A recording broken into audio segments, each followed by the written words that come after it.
Lawrence Okolie was on TalkSport talking to Sam and Jordan, mentioning the fact that he sparred the likes of Tyson Fury, Anthony Joshua, Daniel Dubois, and various other heavyweights over the years. And so Sam and Jordan asked him, out of all the heavyweights he's sparred, who was the best? Who gave him the toughest time in the gym? And he sparred a lot with all those guys. He sparred Fury a lot. He sparred AJ a lot. He sparred Dubois a lot. And Simon Jordan asked him who gave him the toughest time in sparring. And he said none of those guys. The guy who gave him the toughest sparring, wait for it, was Moses Itauma. He said that Moses Itauma was much harder for him in sparring than Tyson Fury, Daniel Dubois, or Anthony Joshua. And here's the kicker. The times when he sparred Moses Itauma was 15 years old.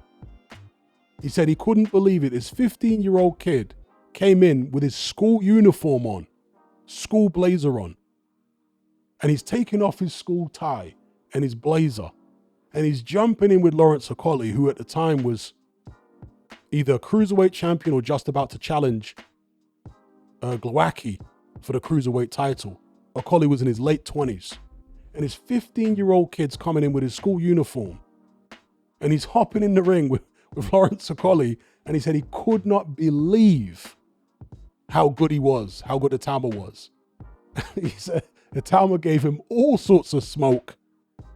The hardest sparring session he's ever had, or sessions, plural, with Moses Itauma. Go watch the interview. And he's not joking or anything. He's like straight face that the hardest sparring I've ever had was with a 15-year-old Moses Itauma. Isn't that crazy? Iron Fist says too much hype. Well, you can say that, but I believe it because it's not just coming from Lawrence Okolie. There have been several other fighters who have said similar things. Itauma turned up, school uniform on. I mean, the first person I heard it from was Shane McGuigan. Shane McGuigan was training Daniel Dubois at the time. And he said Itauma came in when he was like 16 to spar Dubois. 16! Dubois was a world level heavyweight, right? This is like after the Joyce fight. He's a world level heavyweight. Itauma's coming in at 16. And I saw this interview with Shane McGuigan and he said he could not believe how good this 16-year-old kid was sparring Daniel Dubois. He said he couldn't believe it. I don't know if he was asking him for ID afterwards, but he was like, no way. This guy's coming in and he's going toe-to-toe with Dubois. And he's holding his own. And my interpretation of it is that he was actually getting the better of Dubois. And the reason I say that is because how many trainers, let's say he got the better of Dubois. You wouldn't expect Shane McGuigan to say that, would you? Yeah? If Itauma got the better of Dubois in those spars, you would expect Shane McGuigan to say Itauma held his own. Do you know what I mean? But you wouldn't expect him to say, oh, he got the better of Dubois. So the way I'm going to take it, maybe I'm wrong, but the way I'm taking it is he actually got the better of Dubois. 16-year-old kid. Yeah, he is a prodigy. Now, obviously, boxing is full of, over the decades, it's been full of prodigies, extremely talented fighters who have fallen by the wayside for various reasons. Maybe they had the wrong fights at the wrong time. Maybe they, because of their talent, didn't dedicate themselves the way that they needed to. Maybe they got distracted. Maybe because people were saying you're the next best thing. They didn't take boxing as seriously as they should and wasted their talent and maybe weren't disciplined outside of the ring. Yeah, that can happen.